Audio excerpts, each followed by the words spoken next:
आपने सुना सियासतदानों की गुफ्तगू, कोई कह रहा है बम हमने बनाया, कोई कह रहा है मुल्क की जरूरत यह है। अगर आप मुझसे पूछें तो आज हर पाकिस्तानी की एक बड़ी परेशानी है, और वो परेशानी ये है कि कुर्बानी के जानवरों की कीमतों में 50 से 70% इजाफा हो गया है और हर किसी का बजट आउट हो गया है। जो पहले लिया करते थे कि 30-40 हजार में काम चलाने के लिए एक बकरा आ जाएगा, अब उसको मालूम पड़ा है कि 50,000 में तो मरे से मरा बकरा आ रहा है, 2 लाख में तो मरी से मरी गाय आ रही है और बजट सबका आउट हो गया है।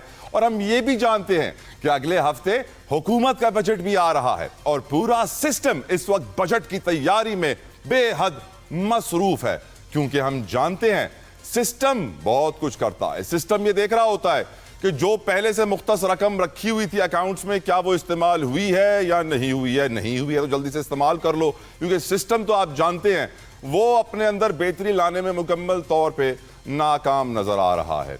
और यकीनन जरूरी ये है कि इस वक्त मुल्क का सिस्टम सही किया जाए ताकि बेहतरी आ सके, क्योंकि देखा यही जा रहा है कि सिस्टम अपने अंदर बेहतरी नहीं ला रहा है, अवाम के ऊपर बोझ बढ़ाया जा रहा है। मिसाल के तौर पे मैं आपको बताऊंगा कि इस वक्त भी जो बजट आ रहा है उसको मैं आमिराना बजट कहता हूं, क्योंकि उसका जो डिक्टेशन है वो कोई डिक्टेटर नहीं दे रहा, एक इदारा दे रहा है जिसका नाम है IMF।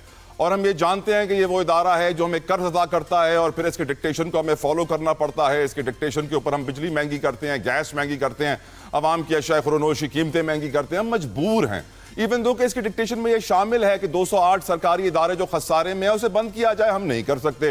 डिक्टेशन में शामिल है कि जो इदारे खसारे में चल रहे हैं उनकी निजकारी की जाए, हम PIA बेच नहीं सकते।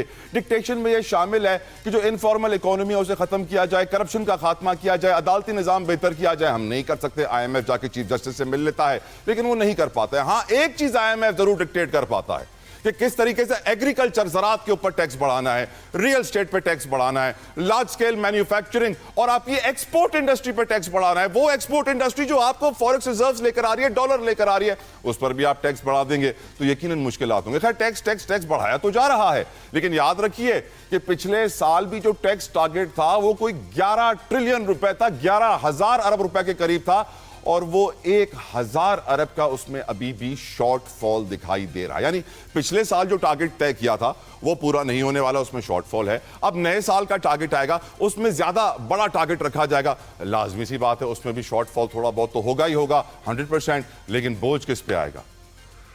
आप पे, मुझ पे, हर पाकिस्तानी पे। अब जो नई बात की जा रही है वो बात की जा रही है कैश इन सर्कुलेशन की। इस वक्त पाकिस्तान में कैश इन सर्कुलेशन की जो क्वांटिटी है वो तकरीबन 9 ट्रिलियन रुपीस है, 9,000 अरब रुपए।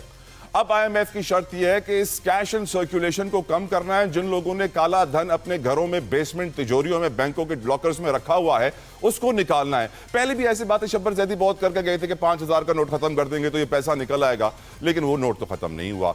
अब बात आ रही है कि जो पेट्रोल खरीदेगा कैश पे उसको महंगा पड़ेगा, मजीद उसके ऊपर टैक्स लगाया जाएगा। जो भी कैश ट्रांजैक्शन करेगा, ATM से आप कैश निकालेंगे, उस पर मजीद टैक्स लगाया जाएगा। यकीनन टैक्स, कैश इन सर्कुलेशन कम होना चाहिए ताकि फॉर्मल इकोनॉमी बढ़े और ये ग्रे इकोनॉमी खत्म हो और लोगों ने जो काला धन अपने घरों में छुपाया हुआ है इसका भी खात्मा हो। लेकिन क्योंकि काला धन इतनी बड़ी तादाद में है कि अगर आप 2-4 रुपए उनसे ऊपर टैक्स भी ले लेंगे तो उनमें कोई फर्क नहीं पड़ेगा।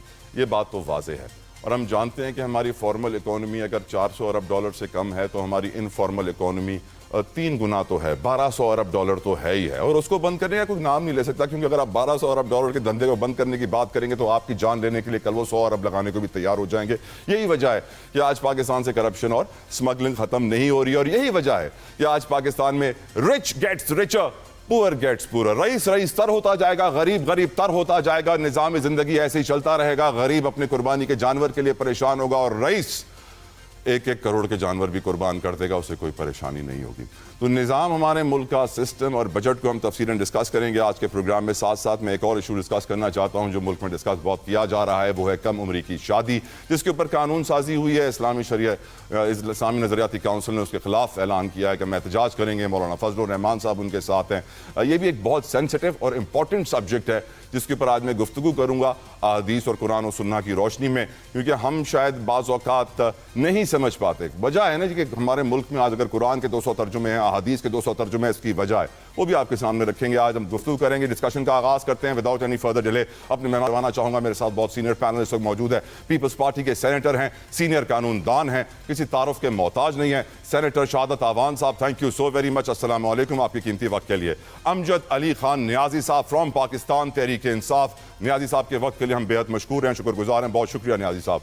उज़मा कारदार साहिबा फ्रॉम PMLN हमें ज्वाइन कर रही हैं, उनके भी वक्त का मैं बेहद मशकूर हूँ, शुक्रगुजार हूँ। कुछ ही लम्हों में हमारे साथ होंगे और आगे चल के प्रोग्राम में हमें JUIFA के सेनेटर कामरान मुर्जा भी ज्वाइन करेंगे। Let's start the discussion. शहादत आवान साहब, आज मुल्क के जो माशी हालात हैं, क्योंकि आप अवाम की नुमाइंदगी ऐवान बाला सेनेट में करते हैं and you represent the people of Pakistan sir. अब आज जो इकोनॉमी की कंडीशन है, जो अब कैश सर्कुलेशन की बात हो रही है, जो नए टैक्स टारगेट दिए जाएंगे, पुराना टैक्स टारगेट तो अचीव हुआ नहीं है, डिफेंस बजट भी बढ़ेगा तो डेवलपमेंट बजट भी कम होगा। आज एक आम आदमी के जिंदगी के बजट में आप कौन सी मुश्किलात देख रहे हैं? आपके जो वोटर सपोर्टर्स और आपके जो लोग हैं वो आपसे क्या शिकायतें करते हैं? और वैसे आपने कितने का कुर्बानी का जानवर लिया? सेनेटर शहादत आवान साहब। अस्सलाम वालेकुम तलाजा तो साहब, बहुत मेहरबानी आपने मुझे शो में लिया। सबसे पहली बात तो मैं ये बताऊं कि पाकिस्तान पीपल्स पार्टी अगर पिछले देखें जो 16 महीने की गवर्नमेंट थी PDM की, उसमें हम गवर्नमेंट का हिस्सा थे, उसमें मेरी पार्टी का जो रोल था वो आपके सामने है।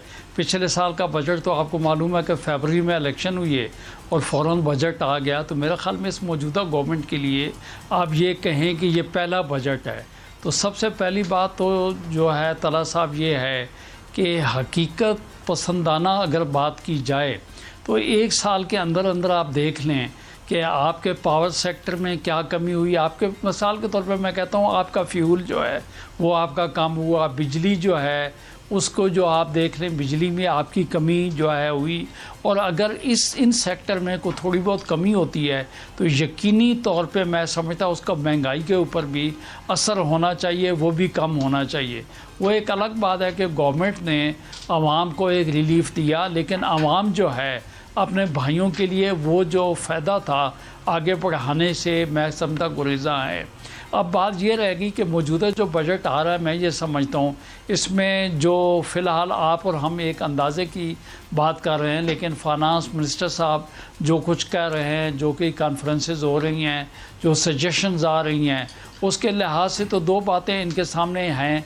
पहली बात तो ये है कि टैक्स पेयर जो है उनको बढ़ाया जाए, जो गवर्नमेंट मुलाजमीन हैं उनका जो है उनकी तनख्वाहें बढ़ाई जाएँ, पेंशनर्स जो हैं उनकी पेंशन जो है उसमें इजाफ़ा होना चाहिए। लास्ट टाइम भी आपको याद होगा कि बिलावल भुट्टो जरदारी साहब जो हैं उनका तकाजा यही था कि आप जो है जितनी महंगाई हुई है उस महंगाई में प्लस करके जो आप बढ़ाना चाहते हैं वो आप पेंशन भी बढ़ाएं, आप तनख्वाह भी बढ़ाएं। लेकिन हमारे मुल्क की बदकिस्मती है कि जो टैक्स देता है उसके ऊपर तो आप टैक्सेस जो है वो लगा देते हैं, और जो टैक्स नहीं देते वो टैक्स चोरी भी करें, वो किसी तौर पे उन पे बजट से वो मुतासर नहीं होते।